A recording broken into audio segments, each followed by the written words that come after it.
আসসালামু আলাইকুম প্রিয় বন্ধুরা, আজকে একটি সুন্দর গ্রামীণ পরিবেশে আপনাদের নিয়ে এসেছি আমি বশির আহমেদ রুদ্র। ঢাকা চট্টগ্রাম মহাসড়কের কুমিল্লার দাউদকান্দি উপজেলার পুটিয়া নামক স্থানে গড়ে তুলেছেন বিশাল একটি রেস্টুরেন্ট।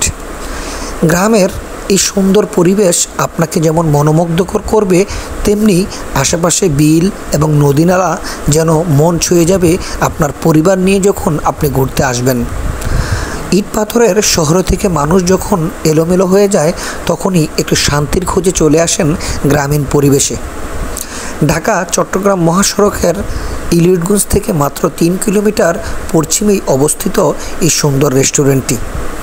চারিপাশে রয়েছে বিভিন্ন ধরনের প্রজেক্ট, কারণ বর্ষাকালে এই এলাকার মানুষগুলো যেমন নদী দেখে পানি দেখে, তেমনি এই পানির উপরে ভাসমানভাবেই তৈরি করেছেন রেস্টুরেন্টটি। এবং আপনার মন, আপনার পরিবারকে নিয়ে যখন আসবেন, আপনারও মন ছুঁয়ে যাবে এই সুন্দর পরিবেশটি দেখে। সর্বদা হাঙ্গামা ও বিশৃঙ্খলা লাগিয়া থাকা শহরগুলিতে তাহার সন্তানদের বসবাস করা ঈশ্বরের ইচ্ছা নহে। তাহাদের সন্তানগণকে ইহা হইতে বাঁচাইতে হইবে, কারণ তাছাড়াও ধূর্ততা শব্দপূর্ণ শরীরতন্ত্রকে দুর্বল করিয়া দেয়। এমন শব্দটি যখন আমরা বই পুস্তকে কিংবা বিভিন্ন জায়গায় শুনি, তখনই কিন্তু আমাদের পরিবার পরিজনকে নিয়ে একটু ঘুরতে ইচ্ছে করে। চারিদিকে ফুল সজ্জা, সুন্দর করে ফুল লাগিয়ে এবং সুন্দর সুন্দর এমন নদীগুলোর মতন রয়েছে এমন প্রজেক্টগুলো। এমনভাবে সাজিয়েছেন চারিপাশের প্রজেক্টগুলো যেন ঢাকা চট্টগ্রাম মহাসড়কের পাশ দিয়ে আপনি হেঁটে গেলে যেমন আপনার মনটা একটু ছুঁয়ে যাবে, তেমনি ঘোরারও কিন্তু ইচ্ছে হবে। তবে ঢাকা চট্টগ্রাম মহাসড়কের রাস্তার দক্ষিণ পাশে মাত্র আধা কিলোমিটার কিংবা 1 কিলোমিটার গেলেই আপনার চোখে পড়বে এমন নজরকাড়া সুন্দর রেস্টুরেন্টটি। আপনি কেনই বা আসবেন ঘুরতে? আপনার কেনই বা আসার পেছনে এত গল্প?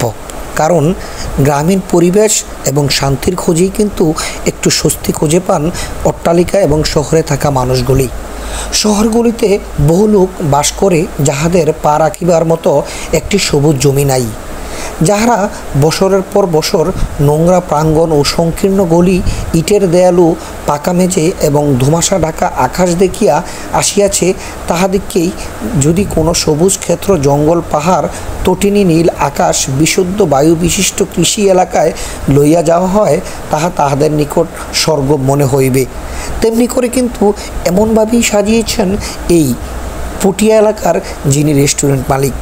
তিনি ভেবেছেন শহরে থাকা মানুষগুলি, বাজারে হাটে থাকা মানুষগুলি একটু স্বস্তি খুঁজে পাবে আমার রেস্টুরেন্টে এলে। তাছাড়া আশেপাশে যখন রয়েছে পানির স্রোত, সুন্দর সুন্দর বিল, এগুলো দেখার জন্য একটু পরিবারকে নিয়ে আমরা বসে নিরিবিলি আড্ডা দিতে আগ্রহী হব। এমন চিন্তা ধারণায় এই রেস্টুরেন্টের মালিক সাজিয়েছেন এমন সুন্দর রেস্টুরেন্টটি। ইট পাথরের শহরগুলিতে যত সুন্দর করে গ্রামীণ পরিবেশে সাজাক না কেন, তার মধ্যে দূষিত বায়ু কিন্তু থেকেই যায়।